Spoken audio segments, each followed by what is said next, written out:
Turkish-Syrian border. Well, with me now is Guney Yildiz, who's an expert on Turkey and Kurdish affairs and who's also visited northern Syria quite recently, I think, in the last couple of months. Is that right? Exactly, yes. Now, the situation for many outsiders is hideously complicated. What are Turkey's aims here? As Mark said earlier, Turkey is trying to reduce the territorial control of the Syrian Kurdish forces, and these forces have been supported by US-led military coalition, which includes the UK and many European countries. But Afrin is only a small part of the areas that are under control of the Kurdish-led forces, and Afrin is one place where US is not cooperating with the Kurdish-led forces. So it's very unlikely that Turkey will secure any use of air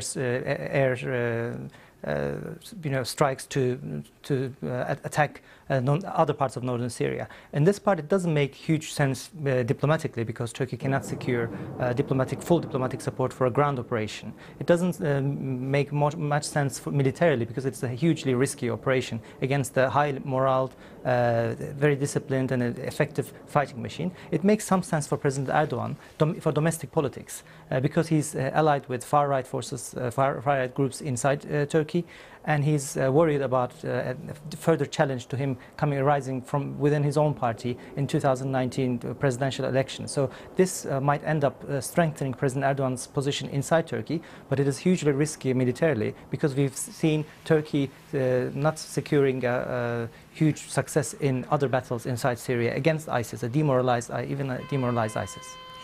So as I said, a very complex picture here, isn't it? What do you think is the best that Erdogan can take out of this? Could it be a shortish operation, proving he's willing to act, or does he really have some long-term goals that you think he might be determined to press on?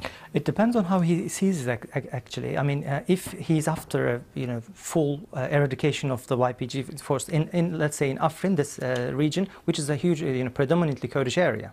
So in order to, even if they defeat it, which is unlikely, the YPG fully on the ground in a short time, then they will have to face with a population who is also supportive of the YPG. So there's no easy way for Turkey to control this region against the protestations from Syrian regime, the YPG itself, and United States probably, because any weakening of the YPG, the Kurdish-led forces on the ground, might give ground for radical Islamic groups who can retake areas which were cleared off from them by this group. What do you think the rest of the world will think about this, particularly people like, as you say, the United States and the United Kingdom and so on? Are we just going to sit back and say, well, as you say, well, it's up to Turkey if he wants to do this sort of thing, and probably won't last very long, it's for internal domestic politics really here? Or do you think Erdogan might face sort of quite serious protest about this?